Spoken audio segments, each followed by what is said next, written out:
Okay, hello. Hope you enjoyed the break. If there's no questions, we'll get started.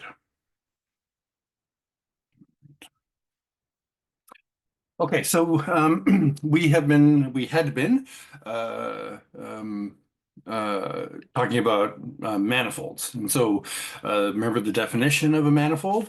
Sorry, I'll turn my video on while I just chat for a second. The definition of a manifold is just a set with that's covered by charts, and each chart maps it comes equipped with a domain and a chart map. When the chart map maps you into an open subset of a locally convex space, and then we had this condition that overlapping charts had to satisfy a condition we called the compatibility condition. And the compatibility condition was that on the little area where the charts overlap, um, the overlap mapping is a diffeomorphism of some sort. So it's a bijection, which is regular in some way. So CR, for example, where R is a non-negative integer or infinity. And its inverse also has to be CR. So there's this notion of a diffeomorphism. So diffeomorphism of sort of open subsets of a locally convex space sort of means that, they look the same in terms of calculus. Okay. All right. So we had looked at some elementary examples last time. Finite dimension, by elementary, I mean finite dimensional. And then we had an infinite dimensional example that I started, but I didn't really have time to finish it. Not really. I just didn't have time to finish it. And so that's where we're going to pick up today. So we'll go through that example right now a little bit carefully. Okay. All right. So the example, remember, was that we had a Hilbert space. So this is a vector space V. So let's say this is real for simplicity. Um, let me say that. Oops.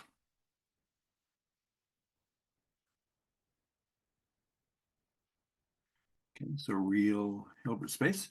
And so it has an inner product, which I write as G. So you may be sort of used to thinking of inner products with a symbol like this. Okay, I'm going to use a letter because it's an object, not a symbol. Um, and every inner product space with an inner product G comes equipped naturally with a norm defined by this formula, and I'll write the norm like this, as opposed to the usual way you write a norm as like this. Oops. Okay. All right. Okay, and so in this Hilbert space, and so Hilbert as opposed to inner product, remember, means that as a normed vector space, it's complete. So it has this property of completeness that we talked about. Okay, so every Cauchy sequence converges. And in this Hilbert space, we're going to consider the unit sphere. Okay, so it's a set of vectors with length 1. All right. Now, what we want to do, so we had talked last time about how to take the one-dimensional sphere, for example, and turn it into a manifold. And I think, I forget if I, no, I only did this for explicitly in the one-dimensional case. And so now we're talking about spheres in Hilbert spaces that are not only an arbitrarily large finite dimension, but possibly also infinite dimensional. Okay. Okay, so we're going to turn these into a manifold. So what do we need to do? We need to cover it with charts. Okay. And then we need to verify that the charts satisfy the overlap condition. Okay, so I did this last time, but I'll do it again here because I certainly don't anticipate that you should remember what I talked about 2 weeks ago. All right, so we have a chart associated with each point X in this unit sphere. All right, so the chart domain is UX. Okay, this is going to be all the vectors in the sphere whose inner product with X is positive. Okay. Then we have Vx. So Vx is going to be a vector space, right? That's where the chart will map will take its values, and that's going to be the set of all vectors in V which are orthogonal to x. So you should think of this as being the orthogonal complement to x. And then phi x is going to take our domain and map it into this vector space Vx, which is a subspace of V according to this formula. Okay, so we need to verify that this formula makes sense. So that's one of the things we're going to do today. But the picture here is as follows. So I have a point, x, that I've marked here in red. Okay, so let's first look at Vx. Okay, so Vx is going to be the set of all vectors which are orthogonal to x. This is going to be a subspace of V. Okay, and I've denoted it in here in green by Vx. All right. So Vx is the set of points where the inner product with G is equal to, sorry, the inner product with X is equal to 0. Ux is the set of points where the inner product with X is positive. Okay, so you should think of Ux as being, I'm speaking intuitively here, but it's the set of all vectors in the unit sphere, okay, which are on the same side of this subspace as X is. Right? That's how you should think about those. And in some sense, this formula here just expresses the meaning of the words that I just said. So um, the intuition was all the words, and this is how you express that intuition mathematically. Okay, good. So we have our chart domain. Okay, so that's all these points in red here. We have our codomain, which is some vector space in which our chart map is going to take its values, and our chart map is going to be phi x, and it's defined by like this. And as we will see, excuse me, the way to think about this expression is if I take a point x prime in ux, right? So it's any point in this red thing here. All right, I'm going to write x prime um, as a vector in the x direction and then a vector in the orthogonal direction. All right. And so the idea is that this vector, and this is what we're going to see here in a second, is exactly this vector in the orthogonal direction in Vx. Okay. So that's how to think about this. All right. So let's verify all of that. Okay, so first let's verify that um, phi x is well defined.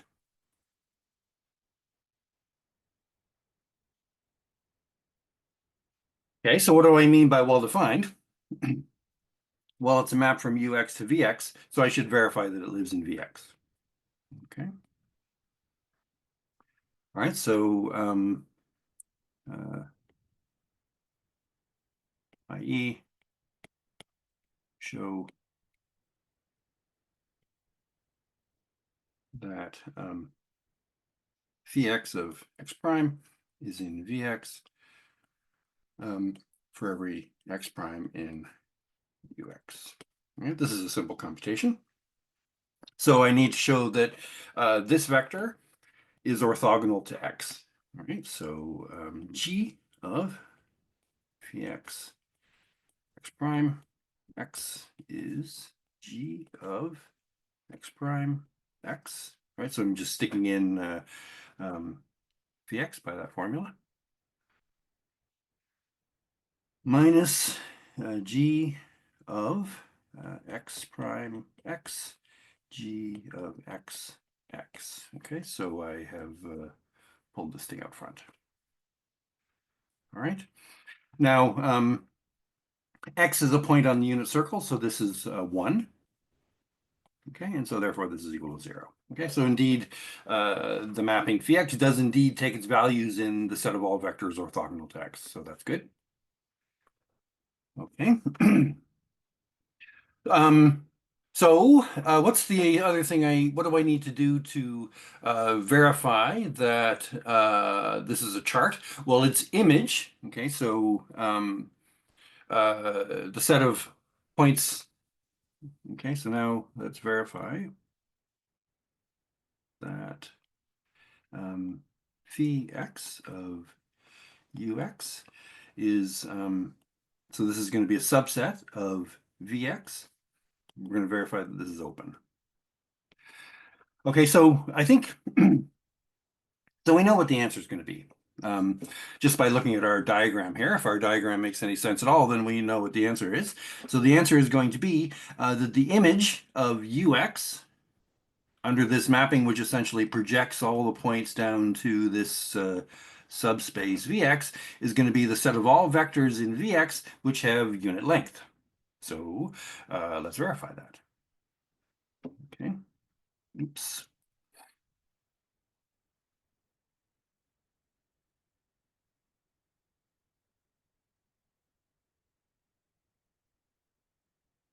Right. So let's let x prime be in ux. Okay. And so what I'm going to calculate,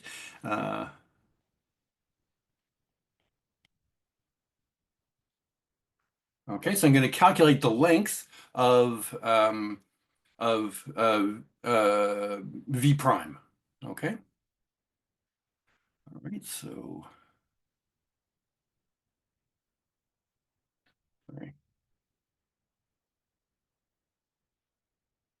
Right. So I go pg of v prime.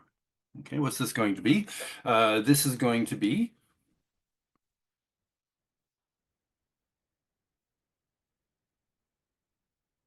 okay. All right. Okay. Sorry.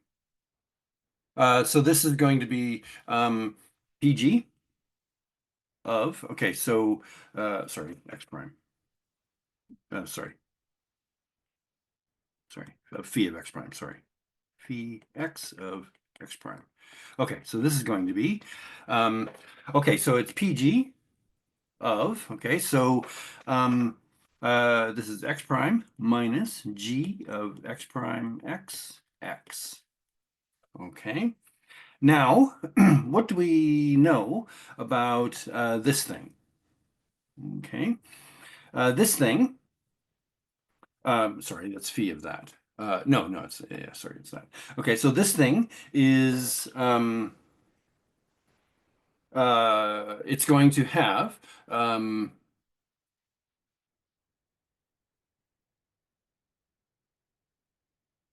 yeah, sorry, I apologize. Yeah, I'm doing this backwards. I need to go, sorry, I'm running a little bit behind schedule this morning, so I'm still trying to organize myself. All right, so I'm going to do this. All right, so this is PG. Okay, so now I'm going to write x prime according to this formula. Okay. Okay, so it's PG of, right, sorry, phi x of x prime plus g of x prime x x. Okay, right? So I've just um, taken this to be phi x of x and I've solved for x prime. Okay, good. So why did I do that? This is in the direction of x. So this is parallel to x. This is orthogonal to x. Okay. Now, if I take the length, so this expression means take the length of those vectors. And if I take the length of two vectors that are orthogonal, then you'll know from, well, trigonometry, and the same thing is true in Hilbert spaces, that this is equal to PG of phi x of x prime plus PG um, of g of x prime x x. Oh, sorry, x. Okay. And this is PG phi x of x prime. Okay, and the length of this vector, well, this vector has length 1. Okay, so the length is just that plus g of x prime x, right? Okay. Oh, and sorry. Yeah, in order, I can put square roots on all of this, but let me not do that. Let me square them. Okay, so this is, it's a squared plus b squared equals c squared. So squares on everything. Okay. All right, does that make sense? Sorry, I'm sort of disorganized. All right, so what's the point of this? The point of this is that this expression plus this expression must equal this expression, but this expression is equal to 1. Okay, because x prime is in the unit sphere. So that means that this thing has to be less than or equal to 1.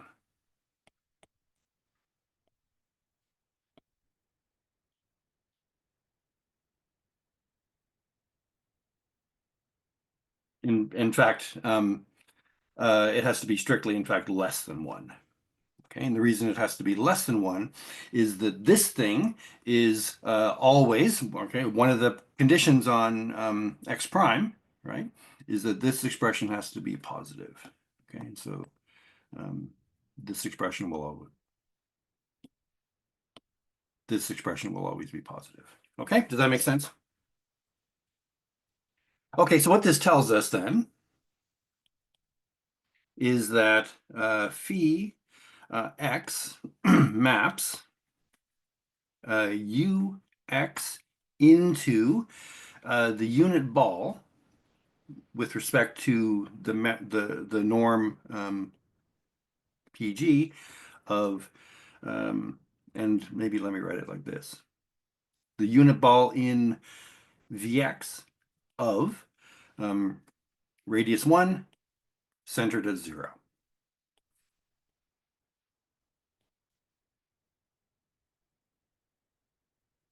Okay, so this is the unit ball in Vx. And this is what I indicated, that we expect that the image of Ux under the chart map should lie in the unit ball in Vx. Right. Okay. Now, let's show that phi x, in fact, is a bijection um, onto this set. Okay. So, all right. So this tells us that it tells us that phi takes its values in here. Okay. So now we claim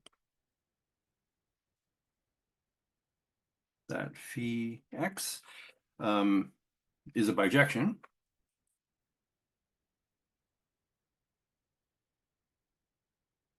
onto this unit ball.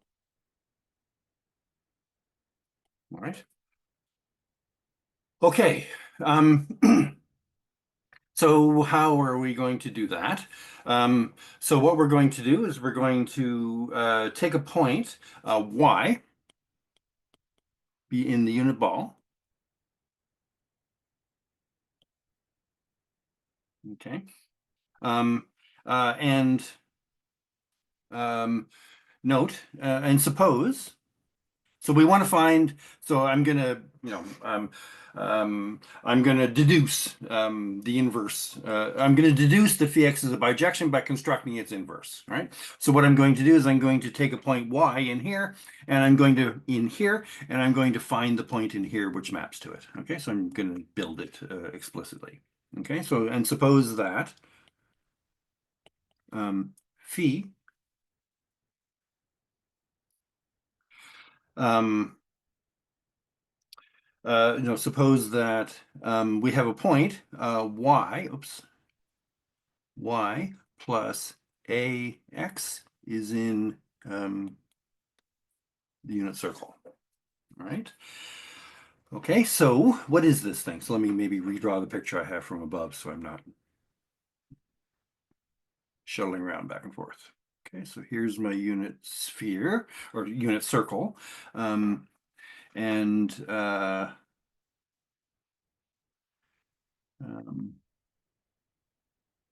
here's my Vx. So here's my x. All right, so this is Vx and this is x. Sorry, I already labeled that. Okay. All right, so now what I have a point y, which is down here. Okay. And I want to take the points of this form, which are in the unit sphere. Okay, so I'm going to take all the points which are y plus ax. So they're all points which start at y and emanate. Oops, I want to actually draw this. Okay, so it's all the points like this. Okay, so this is the line y plus ax, where a. Okay, and so what we expect, of course, is that the points where this thing intersects the unit sphere, there's going to be two of them, and those will be the points which are the inverse, right? So this point, therefore, should be a point on the circle, which maps by phi x down to that point, right? And so that's how I'm going to show that phi x is a bijection onto the unit ball in Vx. Okay, so I require that PG of y plus AX should be 1. All right, so it's going to be a point on the unit sphere.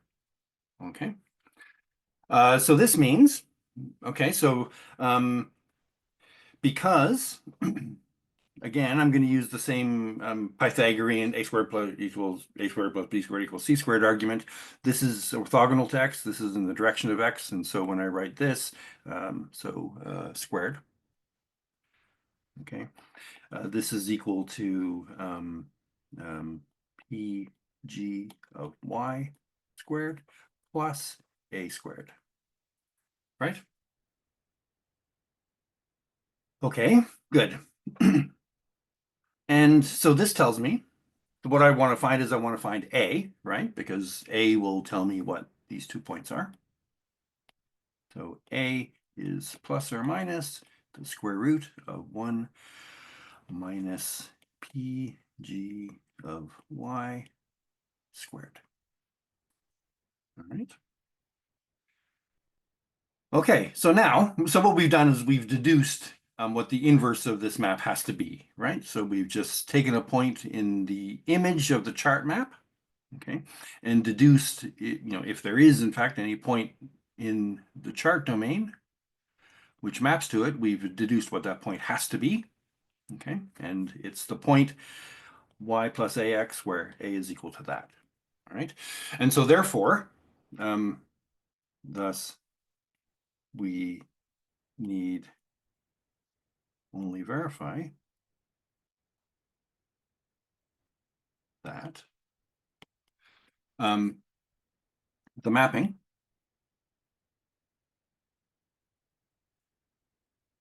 let's call it maybe just temporarily psi x from the unit ball in Vx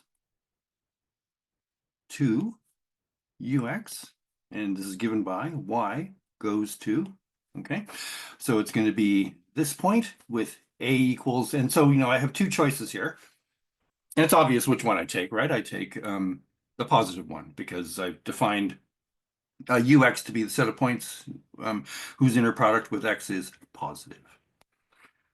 Okay, so it's going to be y plus square root 1 minus rho, that's not rho, p g y squared x. Okay, we need only verify that this mapping is the inverse of phi x. Okay, so now that just becomes now a calculation. Okay, so all you need to do is just verify.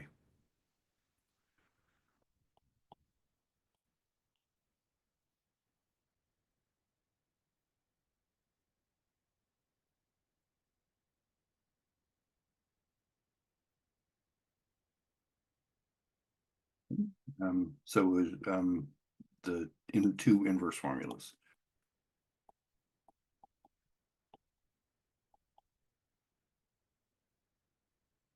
Okay. And that's just now a rote calculation that I won't reproduce here. All right. Okay, good. All right, so this shows us that this thing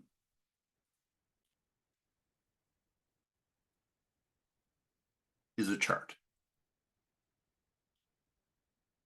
Okay, so it's a bijection. This is a bijection from here onto an open subset of Vx, right? That's all you need to do to verify that something's a chart. All right, now you should verify the overlap condition. Okay, so if I have two charts, okay, you should check what you should first of all calculate the overlap condition and then check that it is a diffeomorphism and a diffeomorphism of some regularity. Okay, so I'll just write down what the overlap maps are. Okay, so if x1 and x2 are 2 points in this unit sphere, then we have the two charts, U x1, V x1, V x1, U x2, V x2, V x2, and we can determine just by calculation, because we know everything explicitly, the phi x1 and the phi x2, and we know their inverses, right? Because the overlap map involves the inverse, because we calculated the inverse here. Okay, so it's just again, just a straight calculation.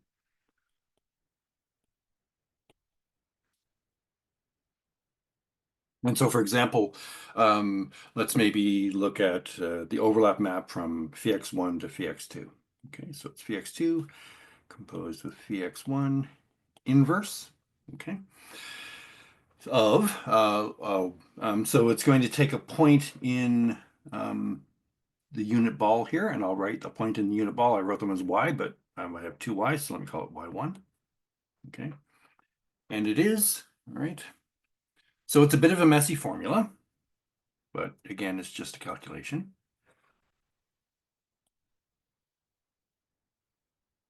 Let me, all right, so it is y1 plus square root 1 minus pg of y1 squared x1 minus g of y1 x2 minus square root of 1 minus pg of y1 squared g of x1 x2 x2. Okay, so it's a bit of a, but it's just a calculation and it's a bit of a messy thing. But what do we care about? How smooth is the overlap map?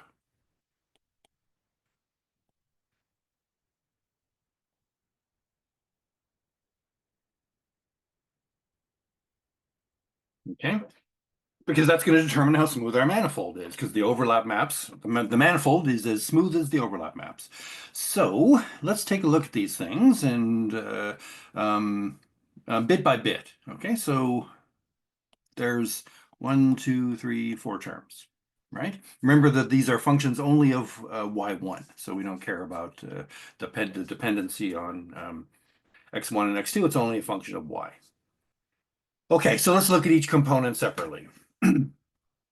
And so let me maybe, for the So I want to go through this carefully because we haven't really done a lot of computations in terms of verifying whether things are smooth. But so here's an explicit case where we can work out smoothness. So let's do that. And so to do it, let me number the terms and work out the smoothness of each of them separately. Okay, so 1.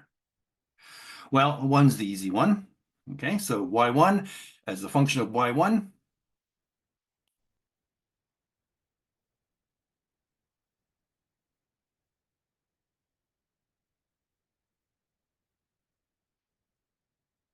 Right, it's just a linear function of x1, namely the identity map.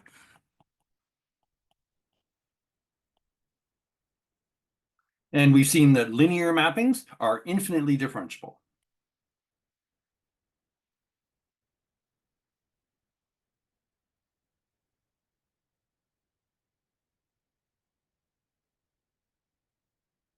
Okay, so term 1 is infinitely differentiable.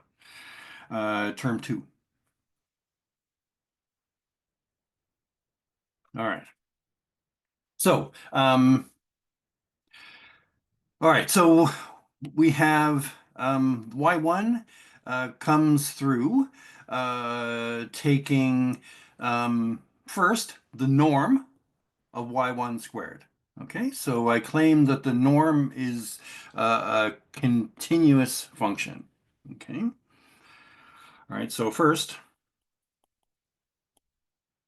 we claim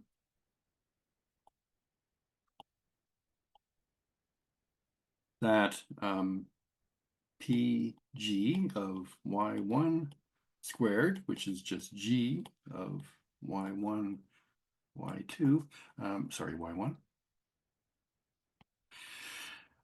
We claim that this is C infinity. Right? Why is that? Okay. So first, G from V cross V into R is a continuous bilinear mapping. So there's some homework problems about continuity of multilinear mappings this week, so I'm going to make reference to some of that. But first, so the homework problem has to do with things that I know are continuous. I need, therefore, to show that G is continuous. So indeed, by the Cauchy-Schwarz inequality, I have that go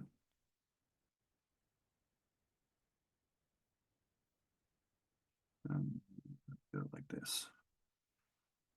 G of V1, V2 is less than or equal to PG of V1, PG of V2. That's the Cauchy-Schwarz inequality. Usually you see it like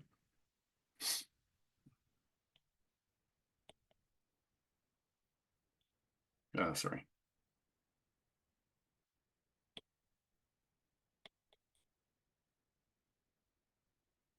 But I'm using my notation here.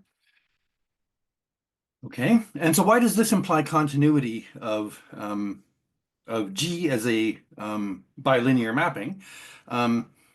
Well, so I'm not going to prove this. It's a simple thing to prove, but I won't do it. But let me just maybe give you a convincing reason for why this is true.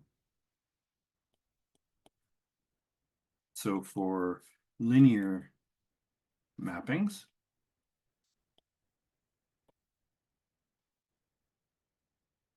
between normed vector spaces,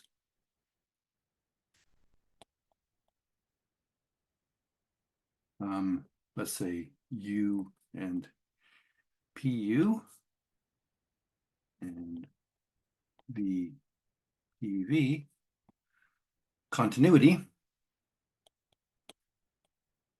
of linear mappings. For linear mappings, let me give them a name, phi. Okay. Continuity of phi. Sorry, let me not do that. Continuity of phi from a linear mapping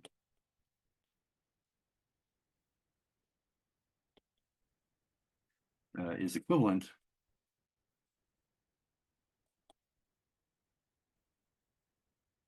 to PV of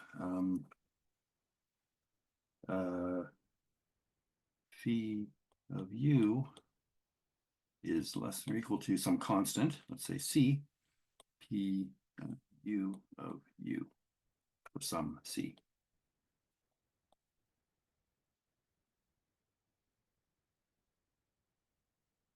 Okay, so why am I claiming that that should make you believe that this relation implies that G is continuous?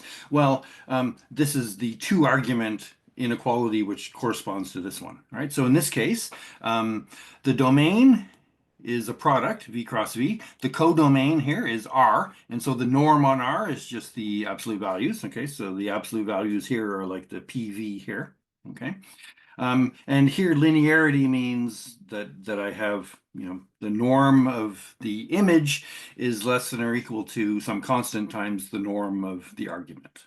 Okay, and so this is exactly that kind of inequality, and in fact the constant here C is equal to 1. Okay. All right, so again, it's not a proof, but it's hopefully if you understand continuity of linear mappings, then you won't find the fact that this implies continuity of G, you won't find that surprising. Okay, right, so now, so from homework,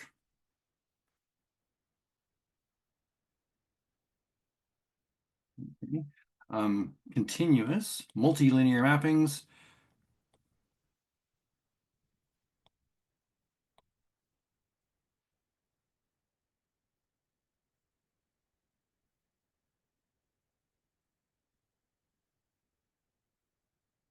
are smooth.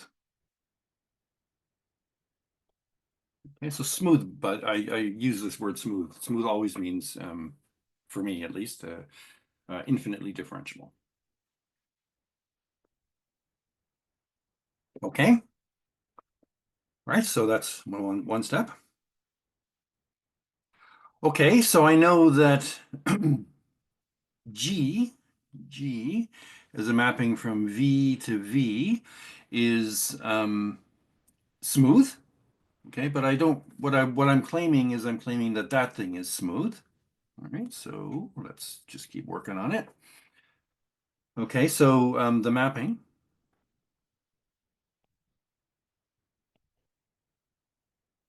which takes Vx into Vx cross V, so Vx1, because that's what we have, which takes y1 into y1, y1. Okay. Is smooth. Okay, why is that? Well, this is a mapping from a locally convex space into a product. So there's a few ways to see this. First thing is this mapping is in fact linear. Okay, but so and linear and continuous. And so linear continuous mappings are automatically smooth. That's one way to see this. Let me look at another way that you can see this. I have a mapping from here into this product. To verify that a mapping into a product is CR, or whatever R might be, all you need to do is you need to take the projection onto each factor and show that that thing is smooth. Well, that's easy now. because if you take the projection of this mapping onto the first factor, that's just the identity mapping. And if you take the projection onto the second factor, again, that's just the identity mapping, okay? So it's smooth, and it's smooth because each of its components are smooth, right? So it's a mapping into a product, and each of its components are smooth. So because it is a mapping, we proved that. We proved that a mapping into a product is CK if and only if its components are CK. It is a mapping because it is a mapping into a product, and its components are smooth.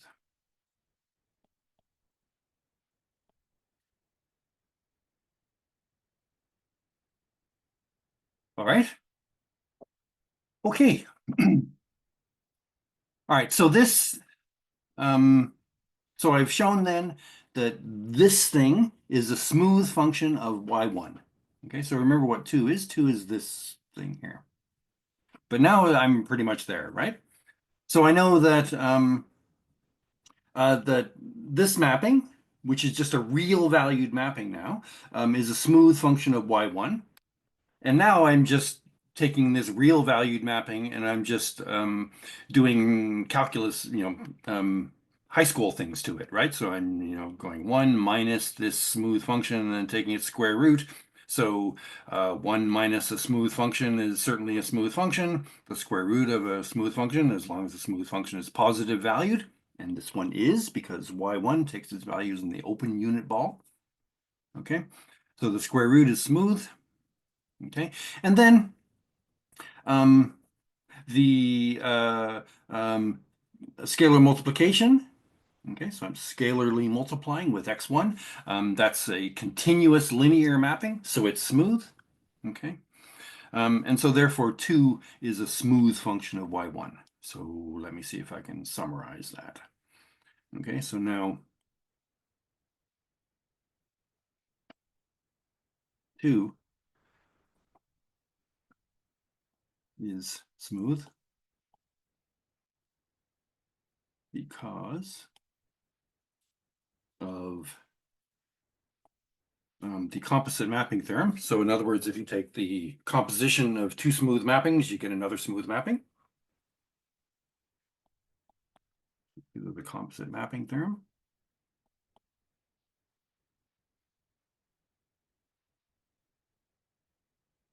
And the fact that x maps to 1 minus x and um, uh, x maps to square root x, okay, where x here is positive, are smooth. And multiplication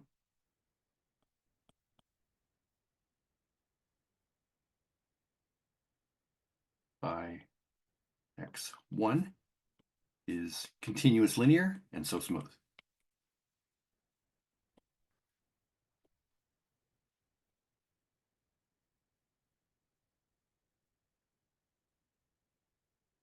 Okay, so I made a huge big deal out of proving that that is a continuous function of y1, right? So it's one of those things where when you're sort of grown up and you have some credibility, you just say it. You say this is a smooth function of y1. But I want to show you why. So using all the stuff we've learned about calculus, why is it that that thing is smooth? Okay. All right. Good. So, uh, so now let's look at 3. Okay, so 1 and 2 are smooth. Uh, and so I'm not going to belabor 3 and 4 as much as I did 2. Okay, so 3.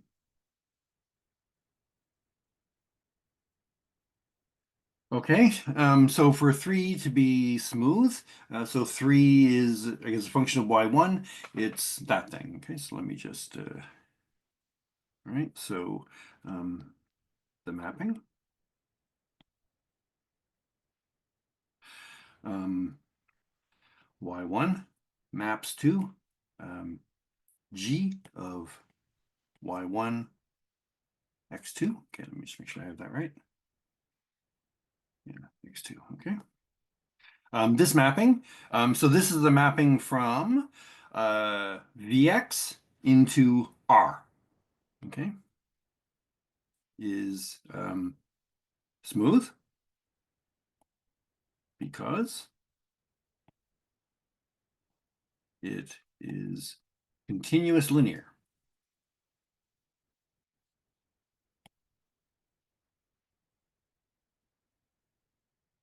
Okay, so it's linear because inner products have the property that when you fix an argument like x2 here, it's a linear function of the other argument. So that gets you linearity. And continuity simply follows from the fact that I argued up here the g um, is a continuous bilinear mapping. And so if I fix one of its arguments, which I'm doing in this case because I'm fixing one of its arguments to be x2, if I fix one of its arguments, then it's a continuous function of the free argument. And you proved that on homework in the first homework assignment. Okay? All right. And so therefore, y1 goes to g of y1 x2 x2 is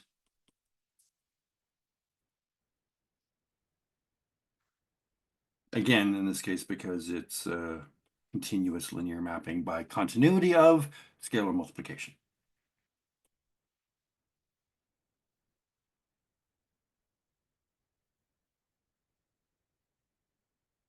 Okay.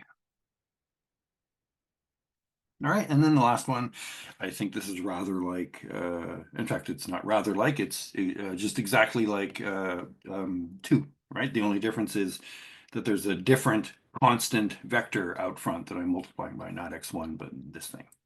All right, so 2 is smooth by the same argument, sorry, 4 is smooth by the same arguments as 2.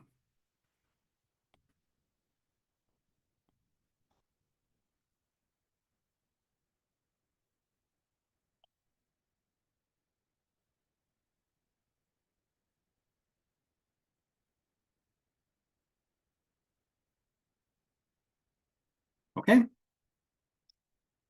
Right. Okay, so that shows the 1, 2, 3, and 4 are smooth. And therefore, this function is smooth because it's a sum of smooth functions. Right?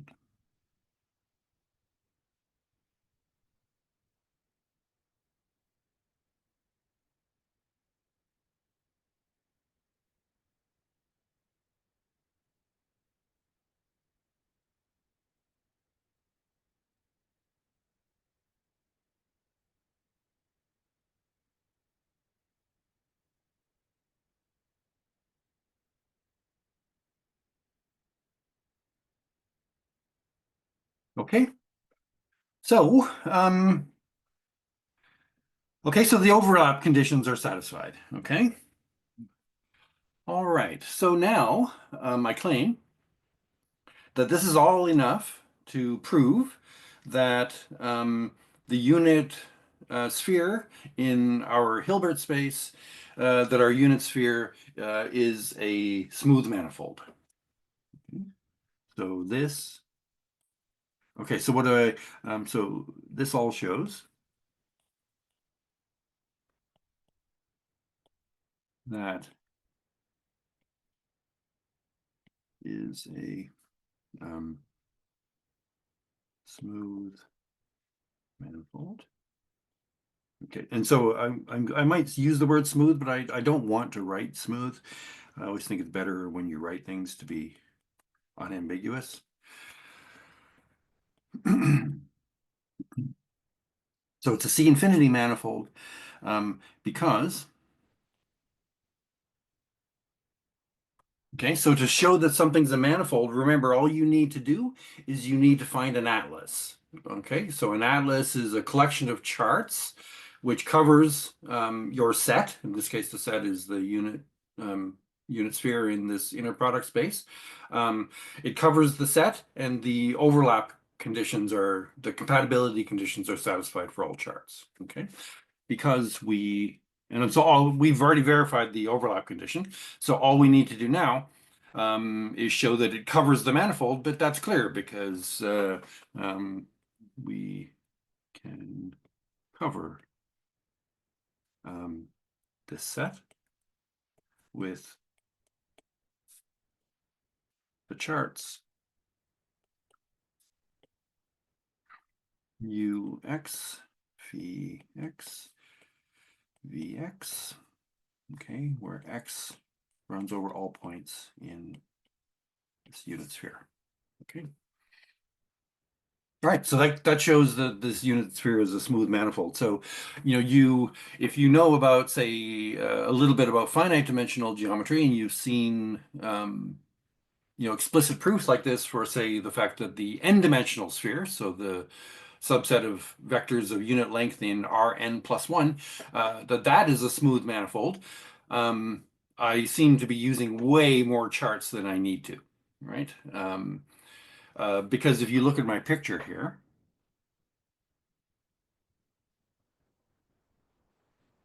Okay. How many of these charts do I need? Well, um, four is enough, right? So I need to choose this one,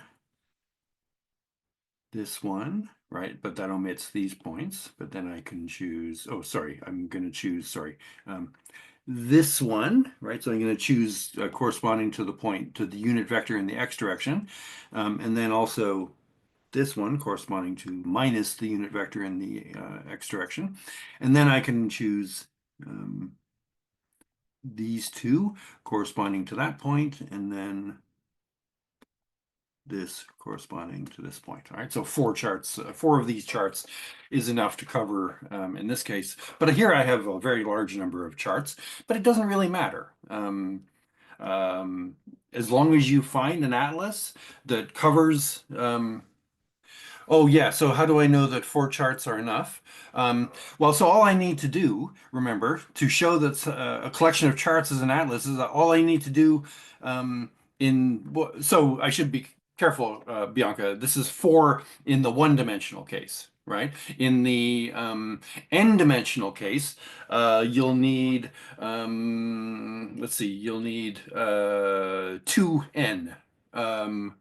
Sorry, sorry, 2 times n plus 1 charts like this for Sn in Rn plus 1. All right, so the idea is you have, why is it 2n plus 1? Well, it's the same as the argument that I used here in the n equals 1 case.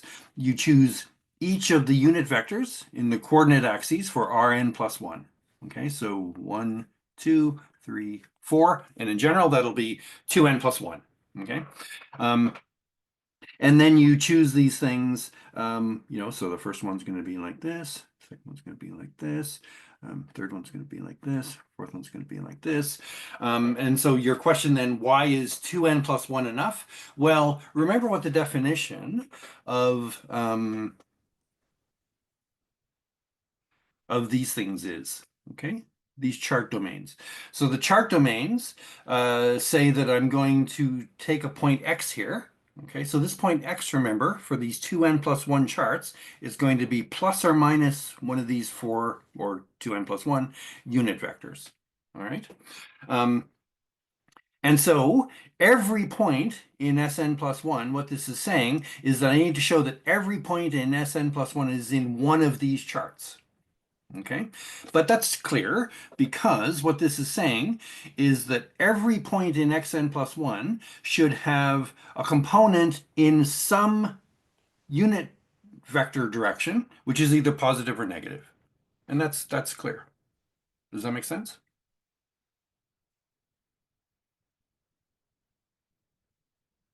Okay, good. Thank you. All right. Okay. Um, and you can make some arguments in infinite dimensions, but this requires knowing some stuff about Hilbert spaces that I don't want to get into.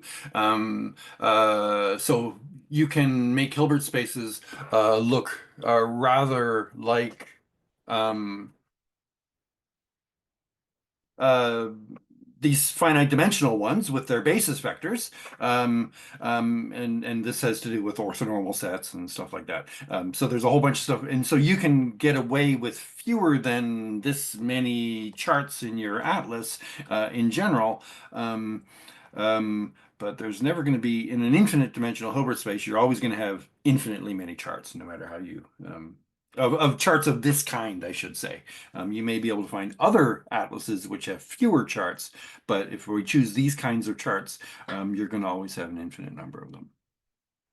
Okay, good. Now, all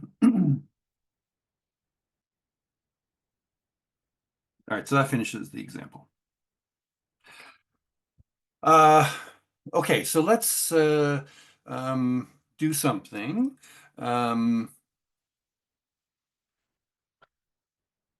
um, uh, Look a little bit at the structure of manifolds. So manifolds now have a differentiable structure. Um, and so you should imagine when we've talked about calculus, we've talked about um, differentiable, twice differentiable, infinitely differentiable mappings. And all of those kinds of mappings are also continuous. So we should expect that a manifold should have a topology. All right, so a manifold should be not just a manifold with a structure which has some kind of smoothness built into it, but it should have a C0 kind of structure built into it as well. So let's define a specific topology associated with a manifold. Okay, so let's let M. So I won't often do this, but because that's a terrible D.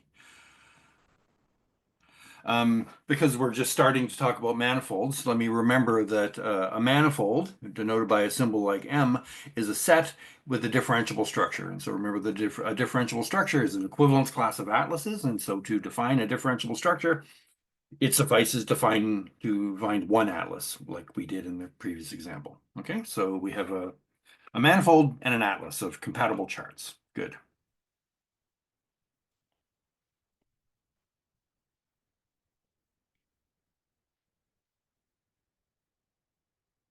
And here I'm going to ask that R be positive.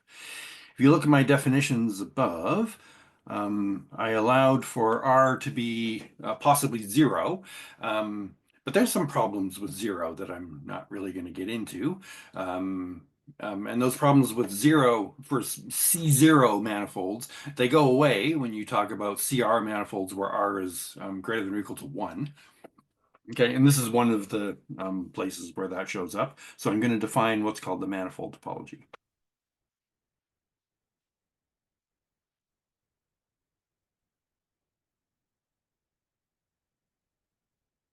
So the manifold topology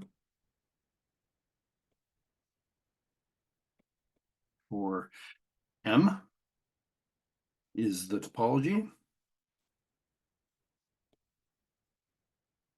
which has as basis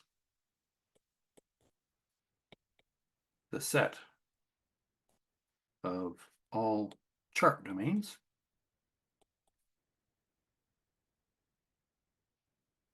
let's say U phi, okay, where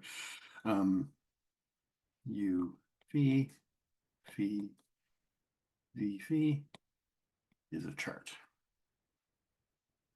And let me I'll almost never include the word admissible whenever I say chart. I'll just it's implicit that it's admissible, but since again we're just starting to talk about this stuff, maybe I'll be a little fussy while I'm thinking about it. Okay, so I have an admissible just means that it's a chart, um, which is part of some atlas, which goes into the differentiable structure. So in other words, it's a chart which is compatible with all charts in some atlas you've used to define the differentiable structure. Okay, so what does this mean? So this means, so that is all open sets in M are unions, arbitrary, not finite or countable or anything like that, are unions of chart domains.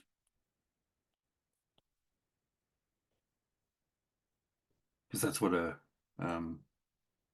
and sorry, I want to use, I don't say basis, I say base, because basis is a vector space thing and base is a topological thing. Okay. All right. And so a manifold comes, therefore, a CR manifold, where R is positive, comes equipped with a natural topology. All right. And that's called the manifold topology. Okay, so let me show. So there'll be a homework problem which shows you that the manifold topology, you know, may not always be the topology that you expect it to be. The topology depends on the differentiable structure. If you choose a different differentiable structure, the topology of the manifold may change. Okay. And correspondingly, it's possible that two different differentiable structures actually give the same manifold topology. So maybe this is a good place for me to say a few things. I'm not going to, just because this is interesting and I think thought-provoking. So I'm just going to chat here for a second. So suppose that you have uh, two manifold, two differentiable structures. And so the differentiable structures are not compatible with each other, right? So in other words, you have two differentiable structures. You have an atlas and an atlas, but the two charts from each atlas are not necessarily compatible. Okay. But they give rise to the same manifold topology. So the question is, can that ever happen? And the answer is weirdly yes. And I say weirdly because, so let me give you some very famous results in these kinds of directions. So let's talk about two simple classes of manifolds: finite dimensional spheres and Euclidean space, just Rn. Okay, so each of those are manifolds. Finite dimensional spheres have a natural topology that comes from the fact that they're sitting inside, an n-dimensional sphere sits inside Rn plus one. It has the induced topology. Okay, so it has a natural topology. And so the manifold topology that I'm talking about is all the differentiable structures I'm going to talk about for spheres have that topology. Okay. And similarly for Euclidean space has a natural Euclidean topology, and I'm going to be talking about manifold topologies for Euclidean space, which give that Euclidean topology. Okay. So the question is, for spheres, can you have on a finite dimensional sphere two different differentiable structures inducing the same manifold topology? The answer is yes, sometimes. And it depends on the sphere. The differentiable structure is uniquely defined by the sphere up to dimension 6. And then in the 7 dimensional case, S7, the 7-dimensional sphere, has 28 different differentiable structures, which give rise to the same manifold topology on the 7-dimensional sphere. And then it sort of, repeats itself. So S8, I forget exactly what the next number in the sequence is, but various of the higher dimensional spheres have different differentiable structures, and you can count the number of different differentiable structures that give the same manifold topology. Um, and so it's a very strange phenomenon, Y7 or whatever the higher numbers are that I forget. And if you figure that out, as John Milner did in the 50s, you get a Fields medal. Um, so that's an interesting problem. Um, And then in Euclidean space, so every Euclidean space has a unique differentiable structure that gives rise to the Euclidean topology, except for R4. So R4 turns out has an uncountable infinity of different differentiable structures that give rise to the same manifold topology for R4. And again, you figure that out, and you win a Fields medal. And so I believe this is Donaldson in the maybe early 80s. Um, so this question of manifold topologies, the relationship between manifold topologies and differentiable structures is a non-trivial one. Okay, even in lowly elementary finite dimensional manifolds that you feel like should be nothing interesting can possibly happen there. Okay. All right, so that's just a little bit of storytelling to get you excited on a Monday morning after reading week. Um, let's do something a little more banal. And let's look at our um, unit sphere in Hilbert space and show that the manifold topology for the unit sphere in Hilbert space is the same as the induced topology for the sphere, coming from the fact that it sits inside the Hilbert space V. Okay, so here's what I'm going to do. I'm going to claim that the manifold topology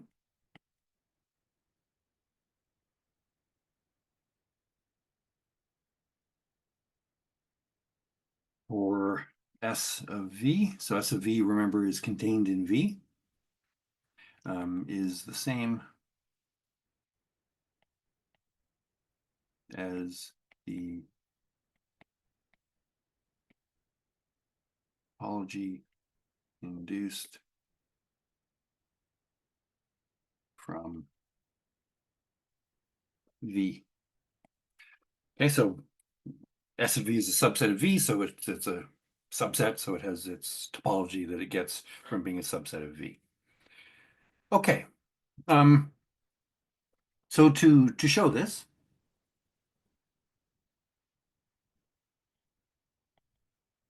we'll show that um,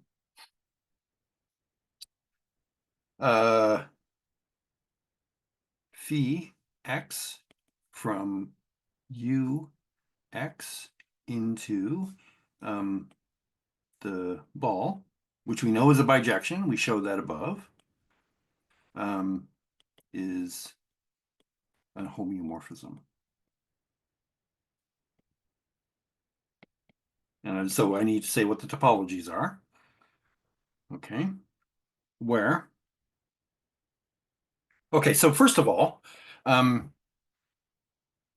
let me finish the sentence and then I'll say first of all, where ux, which so ux is a subset of v, which is a subset of v, okay, and b vx is the unit ball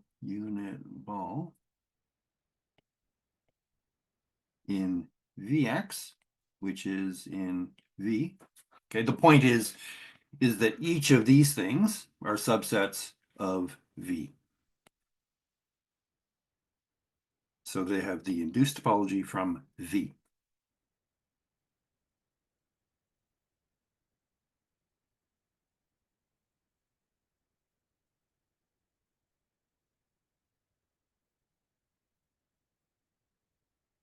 Okay. So First of all, so um, the topology on here, it's always the only topology it was ever going to be was the induced topology. Okay, there's no other choice of a topology here because I'm working with this topological vector space, which has the way I built this thing was I built it so that the topology on here is the norm topology that I get from V. Okay, so this topology is fixed by the fact that um, um, my charts take values in this space, and in order for me to talk about charts, I had to have a topology on here. And so right from the get-go, the topology on here was the induced topology from V, and therefore the topology on this open set is the same as the induced topology from V. Okay, so there's no choice here. Okay, but there is a choice here. Okay, and the choice here arises because I could do two things. So first, because U is a subset of S, which is a subset of V, I can certainly define the topology on here induced from V. There's one topology. But I can also define a topology by requiring that this bijection be a homeomorphism. Okay. Um, and that's the manifold topology on this subset of the manifold. Okay. Because the chart domains, they map bijectively onto open subsets of some topological vector space, and they have the topology that they get from that bijection. Okay, so I could put that topology on here. So in other words, just I require that phi x be a homeomorphism. So homeomorphism, remember, means it's a bijection, which is continuous and with a continuous inverse. Okay. I can just require that this map be a homeomorphism, right? So it just takes open sets here and maps them under the inverse to open sets here. That defines the topology here. And in that topology, this map will definitely be a homeomorphism because I've defined its open sets to be precisely the open sets from here. Okay? But what I want to show is that that topology, which is the manifold topology for UX, agrees with the induced topology. Okay?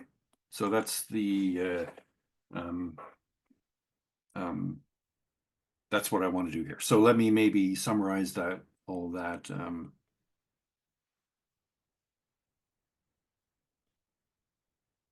So the mapping phi x from ux to b phi x of 1, 0 is certainly homeomorphism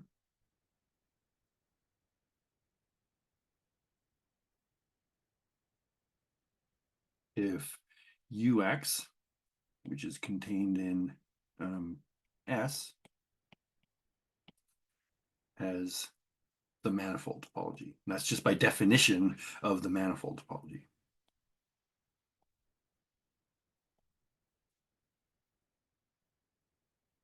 And so I should be a tiny bit more careful here, sorry.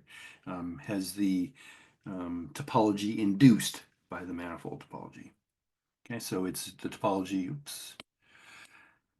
Topology, this has the manifold topology. This is a subset, so I'm using the topology on here, induced from there. So let me just be more careful about that.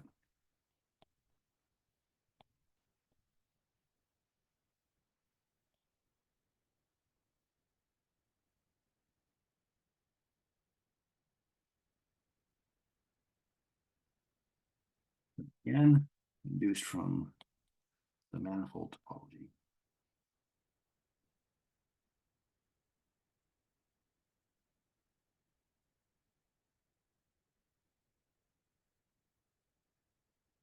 Okay, so a lot of words to say something that so uh you should convince yourself that that is a vacuous statement, although it has a lot of words in it. Okay. All right, so I'm going to show that this map is continuous in the topology induced on here from V. But that's easy actually. Um, so note that phi x of x prime. So we had a formula for that.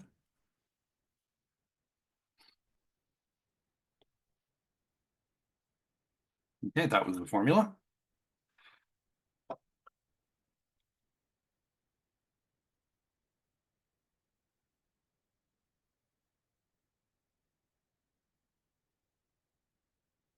Okay, so and continuity here means, of course, with respect to the topology on here, sorry, the topology on here induced from here.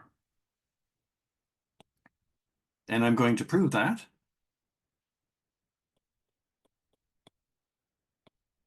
by sequential arguments.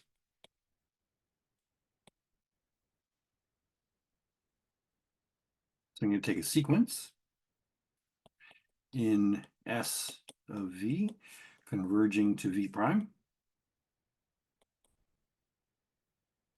Sorry, X prime.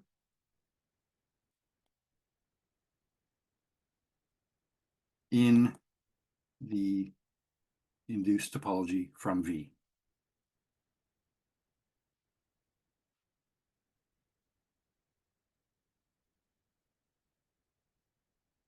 Okay. And so I'm going to then limit as j goes to infinity, phi x of x prime. So this seems completely trivial. I'm going to write down something which is obviously true. So you just have to convince yourself that it's actually saying something. It's kind of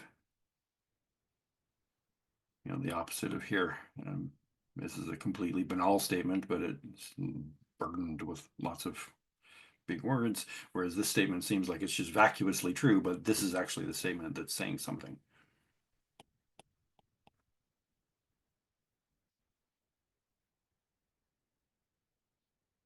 Okay. All right. Sorry. Apologies.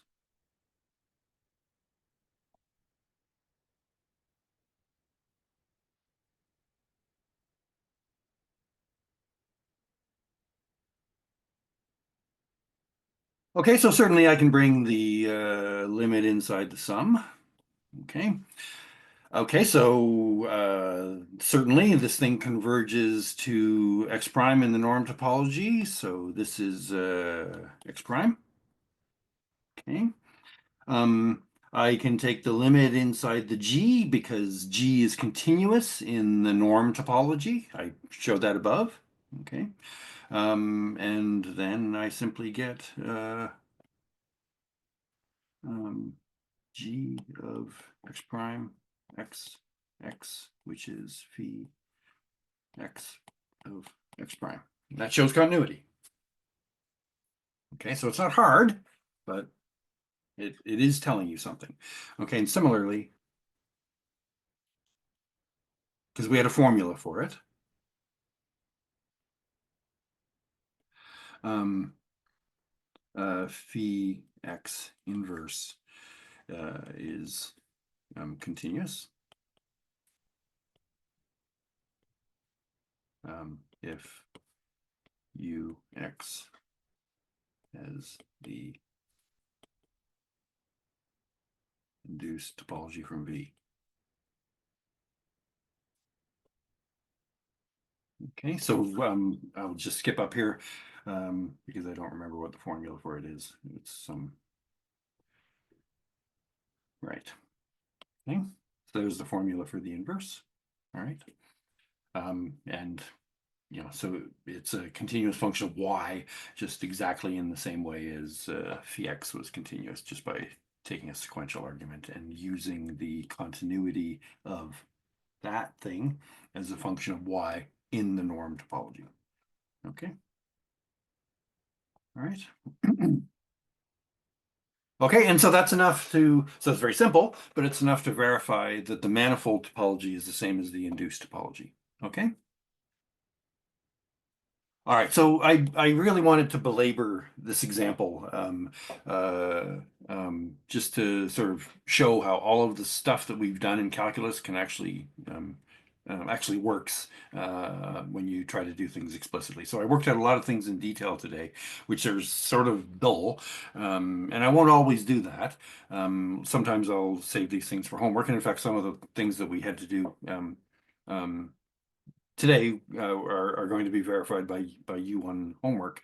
But I wanted to go through something carefully once. Okay. All right, so I think we're finished for today, and I will see you on Wednesday.